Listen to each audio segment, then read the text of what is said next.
भाग 17। रात को खाना खाने के बाद ब्रजेश जी छवि जी को बता रहे थे कि दयाल काका कैसे उनकी बेटी की तारीफ कर रहे थे और उन्हें घर आने का न्योता भी दिया। छवि जी बोली, हाँ, विविधा उनके बारे में अक्सर बताती रहती है कि वह बहुत अच्छे इंसान है। खैर, मेरी तो बात हुई नहीं उनसे और ना ही कभी मिलना हुआ। ब्रजेश जी बोले, सच कहूँ तो आज अच्छा लगा मुझे अपनी बेटी की तारीफ सुनकर। तुम कहती क्यों नहीं कुछ भी विविधा से कि नौकरी वगैरह छोड़कर शादी कर ले और अपना घर संभाले।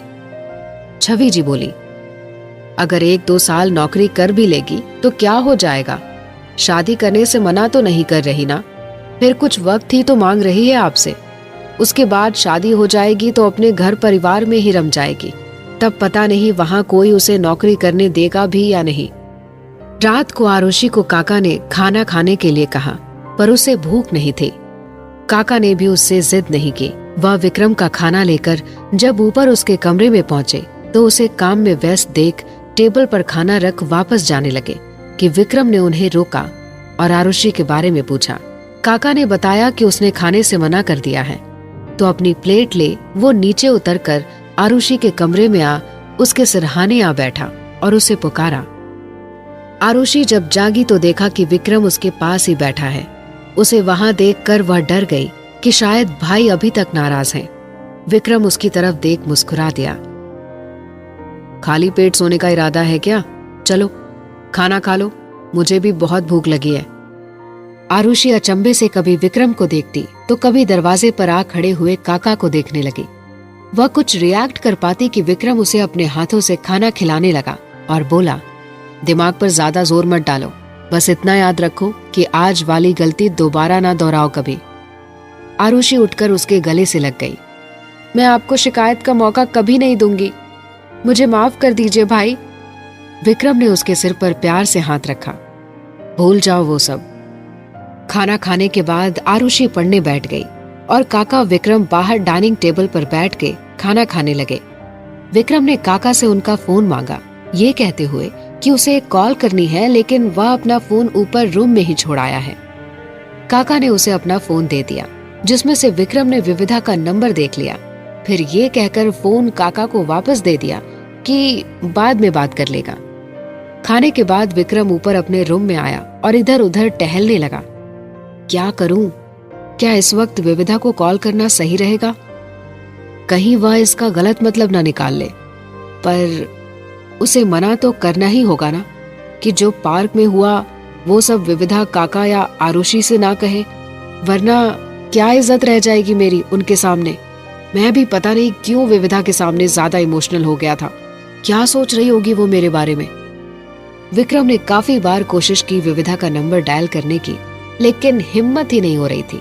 आखिरकार उसने तय किया कि वह कल आरुषि को स्कूल छोड़ने जाएगा, तभी उससे बात कर लेगा। मेघा ललिता बुआ के पास सोने की नई चेन देखकर बोली, ये कब खरीदी आपने?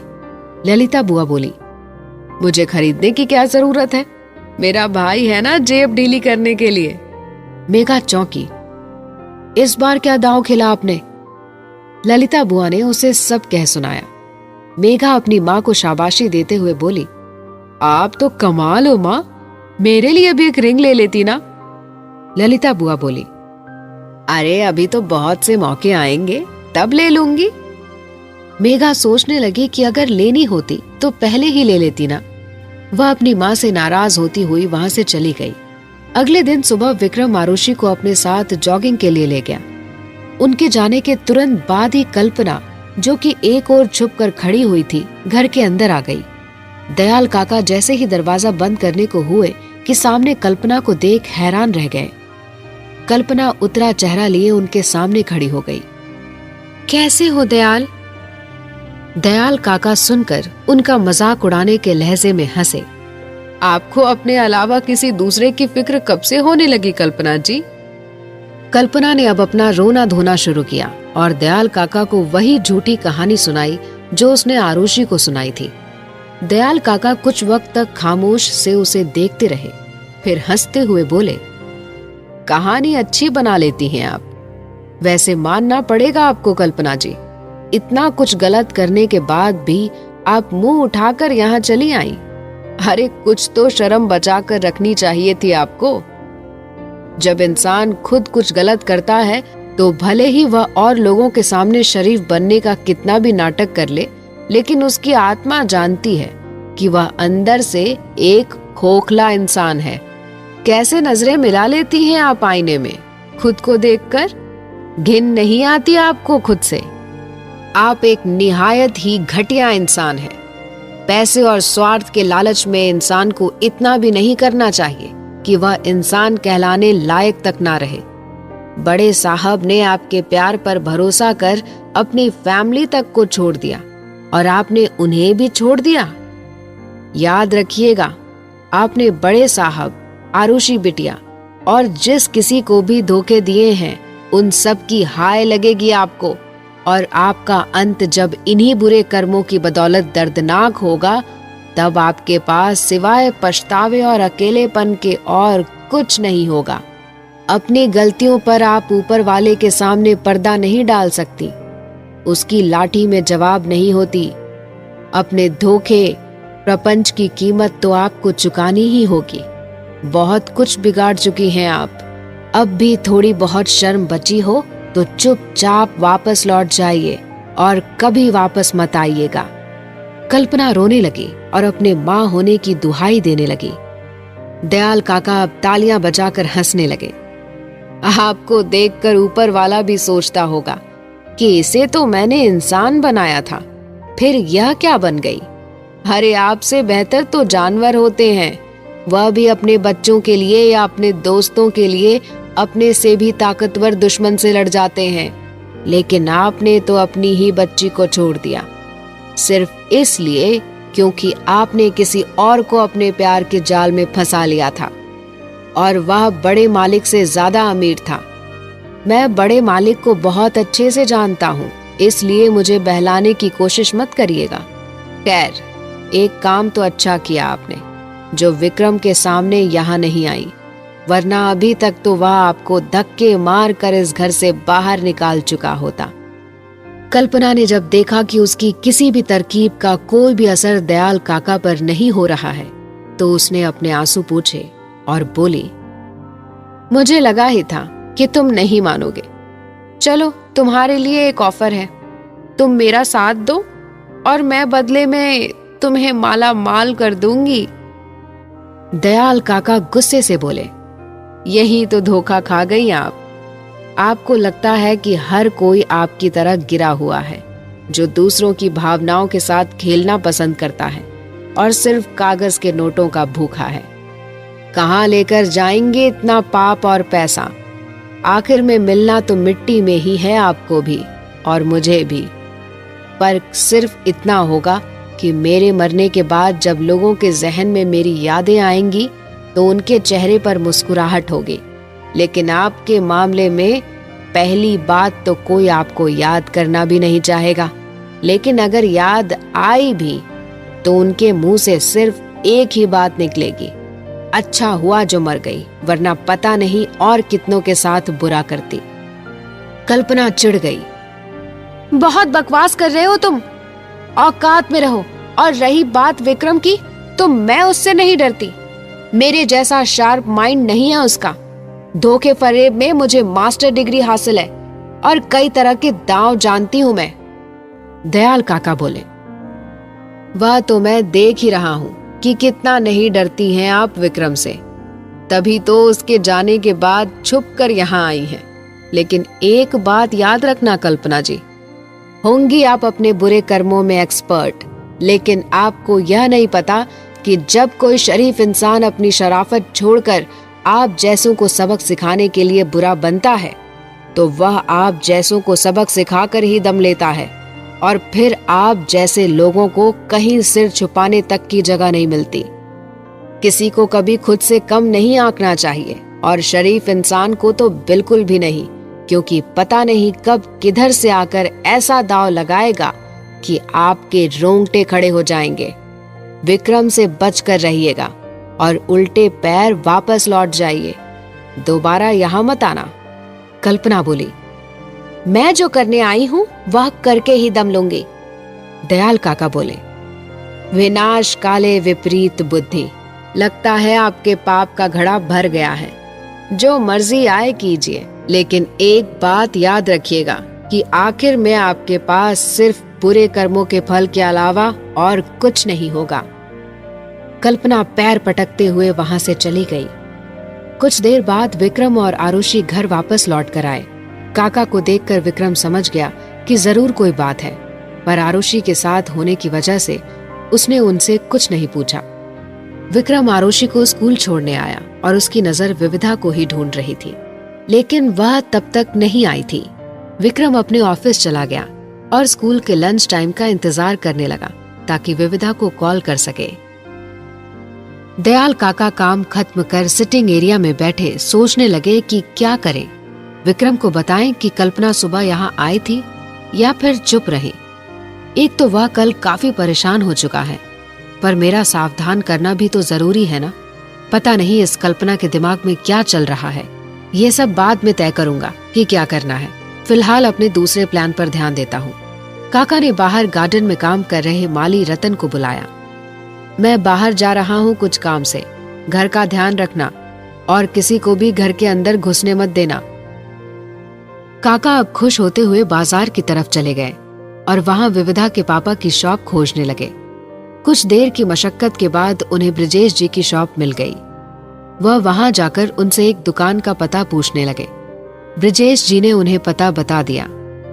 दयाल काका चंद कदम आगे बढ़े, फिर वापस लौटकर ब्रजेश जी के पास आकर बोले, माफ कीजिएगा, लेकिन आपका नाम क्या है? ब्रजेश जी बोले, ब्रजेश नाम है मेरा।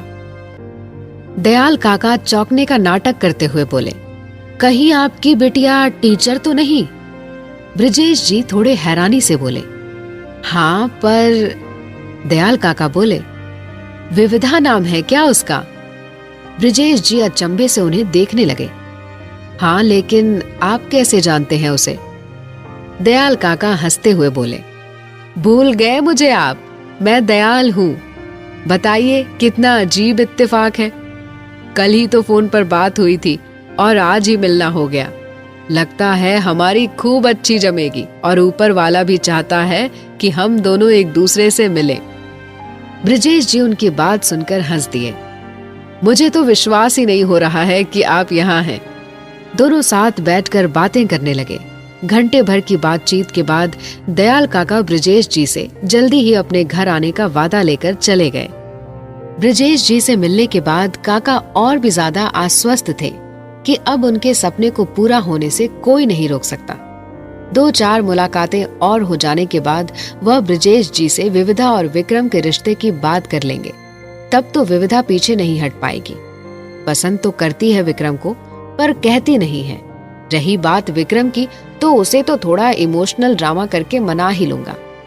विक्रम ने देखा कि विविधा के लंच का टाइम हो गया है, तो तकरीबन 15 मिनट बाद उसने विविधा को कॉल किया।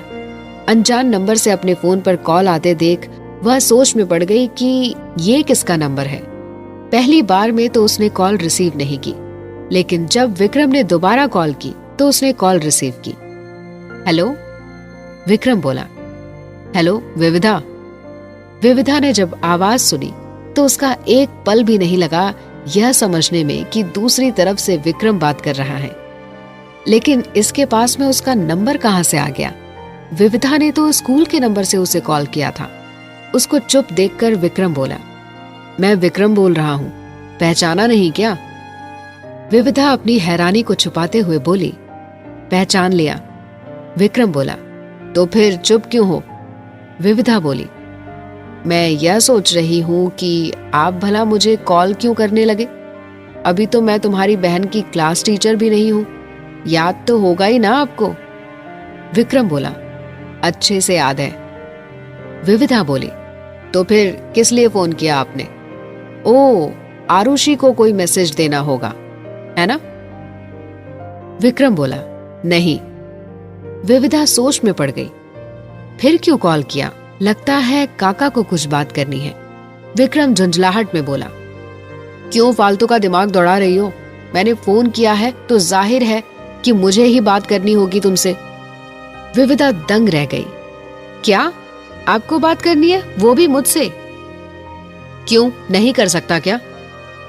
नहीं, ऐसी बात नहीं है, लेकिन आपको क्या बात करनी है मुझसे ऐसे अचानक? विक्रम बोला, बोलने दोगी तो बताऊंगा ना। विविधा बोली, ओके, अब आप ही बोलिए। विक्रम बोला, वो दरअसल मैंने तुम्हें ये कहने के लिए फोन किया था कि कल शाम पार्क में जो भी हुआ वो किसी को भी कहने की जरूरत नहीं है। विविधा शरारती लहजे में बोली, कल क्या हुआ था पार्क में वैसे? विक्रम बोला, ज्यादा स्मार्ट मत बनो, जितना कहा है उतना करो। तुमने वहां जो भी पागलपन वाली हरकतें की थी वह काका या आरुषि में से किसी को भी कहने की जरूरत नहीं है। ओ, वरना तुम्हारी इज्जत का कबाड़ा हो जाएगा कि तुम एक लड़की से डर गए। कुछ भी मत बोलो, मैंने ऐसा कब कहा? लेकिन तुम्हारी बातों का मतलब तो यही निकल रहा है ना? विक्रम थोड़ा नाराज सा बोला, खुद को ओवर स्मार्ट समझती हो? मैंने जो कहा उसे याद रखना। विविधा सख्त लहजे में बोली, तुम रिक्वेस्ट कर रहे हो या ऑर्डर दे रहे हो? विक्रम सोचने लगा कि लड़की एक भी मौका नहीं छोड़ती है मुझे परेशान करने का, पर क्या करे, मजबूरी है। वह मुस्कुरा कर बोला, रिक्वेस्ट कर रहा हूं, अब खुश? विविधा मुस्कुरा दी, ठीक है, नहीं बताऊंगी। विक्रम बोला, थैंक्स। विविधा बोली, वैसे अगर तुम नहीं कहते तो भी नहीं बताती मैं किसी को कुछ, इतना दिमाग है मुझ में। विक्रम बोला, अच्छा, मुझे तो नहीं लगा था। विविधा बोली, तुम? विक्रम बोला, अब झगड़ा मत करो, मेरे पास और भी बहुत सारे काम हैं। दोनों कुछ वक्त शांत रहे और उम्मीद करते रहे कि दूसरी तरफ से कोई कुछ बोले ताकि थोड़ी देर और बात करने का मौका मिल जाए, लेकिन दोनों ही एक दूसरे से उम्मीद लगाए बैठे रहे। जब किसी ने कुछ नहीं कहा तो फिर विक्रम बोला, चलो रखता हूं फोन। विविधा बोली, हाँ। विक्रम ने कॉल कट कर दी और अपने काम में लग गया। विविधा फोन हाथ में लिए मुस्कुराने लगी। यह लड़का भी ना अजीब ही है, कभी शांत तो कभी बवंडर। दूसरी ओर ऋतिक ने आरुषि को एक लेटर दिया। आरुषि बोली, ये क्या है? लेटर है। अरे वो तो मुझे भी पता है, पर किसने दिया? स्कूल आते वक्त रास्ते में एक आंटी मिली थी, उन्होंने कहा कि तुझे दे दूं। आरुषि ने वो लेटर खोला तो पता चला कि वह कल्पना का लिखा हुआ लेटर है। उसमें उसने वही सब रोने धोने की सारी बातें लिखी थी और कहा था कि वह स्कूल के सामने वाली बेकरी शॉप पर उसका इंतजार कर रही है। आरुषि छुट्टी के बाद उसके पास वहां आ जाए तो वह उसे अपने साथ ले सबसे दूर चली जाएगी। उसे विक्रम का गुस्सा और उसका बुरा बर्ताव सहन करने की जरूरत नहीं है। आरुषि ने वो लेटर फाड़ दिया और सोचने लगी कि मैं कहीं नहीं जाऊंगी। अगर उसकी माँ ने उससे मिलने की कोशिश की तो वह उसे खूब खरी खोटी सुनाएगी। इसके बाद भी कल्पना नहीं मानी तो वह भाई को बता देगी। दयाल काका घर वापस लौटकर सोच में डूबे हुए थे कि बस एक बार विविधा और विक्रम की शादी हो जाए और यह कल्पना नाम की मुसीबत हमारी जिंदगी से निकल जाए तो फिर आराम से खुशी खुशी रहेंगे। तभी किसी ने अपना गला साफ किया, जिससे काका अपनी सोच से बाहर निकले और सामने देखा तो विक्रम को बैठा पाया। काका उसे उस वक्त वहां देखकर चौंक गए। विक्रम बेटा, तुम इस वक्त? आज बड़ी जल्दी घर आ गए, कुछ काम नहीं था क्या खास आज ऑफिस में? विक्रम बोला, काम तो है खास, लेकिन ऑफिस नहीं, घर में, इसलिए तो आया हूँ। मैंने आपके चेहरे पर सुबह ही तनाव देख लिया था, पर आरुषि की वजह से चुप रहा। बताइए क्या बात है? दयाल काका बोले, नहीं, ऐसा तो कुछ भी नहीं है। मुझे बहलाने फुसलाने की जरूरत नहीं है। मैंने बात की रतन काका से, उन्होंने बताया कि एक औरत आई थी सुबह और आप भी दोपहर में कहीं गए थे। वो औरत कल्पना ही थी ना? दयाल काका चुप लगा गए। विक्रम खुद के गुस्से को काबू में करने की कोशिश करते हुए बोला, बोलते क्यों नहीं कुछ? क्या बोला उसने? काका ने उसे सब कुछ कह सुनाया। विक्रम बोला, उसकी इतनी हिम्मत कि मेरे घर के अंदर तक आ गई और आपको खरीदने की कोशिश की। सभी को अपनी ही तरह जलील समझती है क्या? अगर इतनी हिम्मत है तो सामने क्यों नहीं आती मेरे? दयाल काका बोले, जाने दो उसे, मैंने खुद अच्छे से डांट लगाई है। उसमें जरा सा भी ज़मीर जिंदा होगा तो वापस नहीं आएगी, और अगर लौट कर आई तो हम उसे भगा देंगे। विक्रम बोला, दोपहर में कहाँ गए थे आप? दयाल काका बोले, वो तो मैं मार्केट गया था, और तुम्हें पता है वहां मुझे विविधा के पापा मिले। बड़ा अजीब इत्तेफाक है ना? विक्रम शक भरी नजरों से उन्हें देखने लगा। विविधा के पापा आपको इत्तेफाक से मिले, या आप उनसे ही मिलने गए थे? मैं तो घूमने गया था, वहीं रास्ते में मिल गए। बातों ही बातों में पता चला कि वो विविधा के पापा हैं। उन्हें अपने यहाँ चाय के लिए इनवाइट भी करके आया हूँ। विक्रम उठ खड़ा हुआ। चलो मैं भी ऑफिस के लिए निकलता हूँ, आप भी आरुषि को लेने निकलिए, उसका टाइम हो गया है। दोनों अब अपनी अपनी गाड़ियों में घर से अपनी मंजिल की तरफ निकल गए। ललिता बुआ मेघा को समझाने में लगी थी कि अगली बार पक्का ब्रजेश जी से डायमंड रिंग मांग लेंगी। मेघा बोली, नहीं मम्मी, यहाँ आपने मुझे धोखा दिया। आपको पता है कि मेरा कितना मन है डायमंड रिंग पहनने का, लेकिन आपने मामा जी से चेन मांग ली। ललिता बुआ बोली, तो तू ले ले वो वाली सोने की चेन। नहीं, आप ही रखो अपनी चेन, मुझे नहीं चाहिए। मेघा अपने कमरे में आ गई और सोचने लगी, आपने मेरी रिंग के बारे में नहीं सोचा ना? अब देखो मैं क्या करती हूँ। स्कूल से छुट्टी होने के बाद आरुषि और विविधा बाहर आए।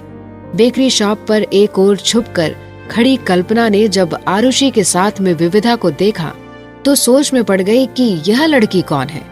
लगता है कोई टीचर है। उसका पूरा ध्यान आरुषि पर था कि लेटर का उस पर कोई असर हुआ भी या नहीं। क्या वो यहाँ आएगी या वापस विक्रम के पास लौटेगी? आरुषि ने एक बार भी बेकरी शॉप की तरफ नहीं देखा और दयाल काका के साथ गाड़ी में बैठकर निकल गई। आरुषि का खुद को ऐसे इग्नोर करना कल्पना को रास नहीं आया। वह बहुत गुस्सा हो गई और सोचने लगी, ये लड़की प्यार से नहीं मानेगी, अब मुझे दूसरा तरीका आजमाना होगा। फिर देखती हूँ कि ये लड़की क्या करती है। विविधा घर पहुंची तो देखा कि छवि जी उसे देखकर मुस्कुराए जा रही हैं। वह उनके गले से लिपट कर बोली, क्या बात है माँ, आज आप काफी खुश नजर आ रही हैं, कोई अच्छी खबर है क्या? छवि जी बोली, तुझे पता है आज तेरे दयाल काका का मिलना हुआ बाजार में तेरे बाबूजी से। इन्हें तो बड़े अच्छे लगे। वो तुरंत फोन किया मुझे और उनकी तारीफों के पुल बांधने लगे। कह रहे थे कि काका तुझे बहुत मानते हैं, काफी खुश हैं तुझसे। विविधा हैरानी से छवि जी को देखे जा रही थी। क्या दयाल काका बाबूजी से मिले? लेकिन कैसे? और उन्हें बाबूजी की शॉप का पता कैसे चला? छवि जी बोली, मुझे कुछ ज्यादा तो पता नहीं, लेकिन तेरे बाबूजी बता रहे थे कि वह किसी और की शॉप को ढूंढते ढूंढते वहां पहुंचे थे। फिर बातों ही बातों में दोनों को एक दूसरे का पता चला। दयाल जी तेरे बाबूजी को बोल कर गए हैं, वो भी बार बार कि वह एक बार ही सही लेकिन उनके घर जरूर आए। तेरे बाबूजी कह रहे थे कि वह जरूर उनके घर जाएंगे। अच्छा चल तू जल्दी से हाथ मुंह धो ले, मैं तेरे लिए खाने को कुछ लाती हूँ। विविधा दुविधा में अपने कमरे में आई। यह काका क्या सच में इत्तेफाक से बाबूजी से मिले या इनके दिमाग में कुछ चल रहा है? हे भगवान, यह मेरे पीछे ही पड़ रहे हैं। पता नहीं ऐसा क्या देखा है मुझ में कि मुझे उस ड्रैकुला 2.0 की बीवी बनाना चाहते हैं। आज जाकर खबर लूंगी उनकी। आरुषि घर पहुंची और अपना स्कूल बैग कमरे में रख काका के पास जा बैठी। काका बोले, क्या बात है, बड़ी शांत लग रही हो बिटिया। आरुषि उनकी गोद में सिर रखकर लेट गई। थक गई काका।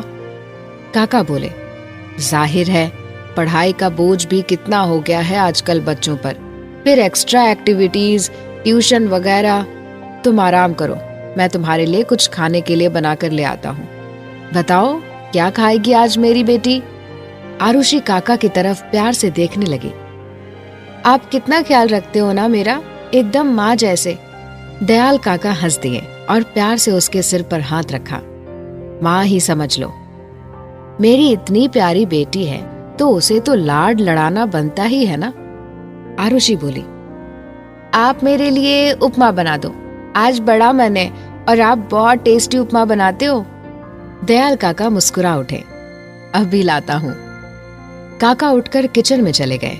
आरुषि अपने कमरे में आकर होमवर्क करने लगी। कुछ ही देर बाद विक्रम घर आ गया और काका के पास पहुंचा।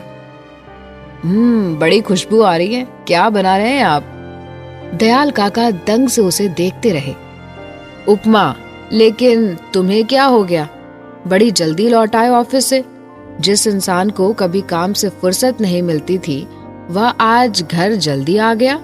विक्रम बोला, कुछ खास काम नहीं था तो आ गया। आप भी ऐसे ही रिएक्ट करते हो कभी कभी कि पता नहीं मैंने क्या कर दिया हो। अब अपने घर में भी नहीं आ सकता क्या?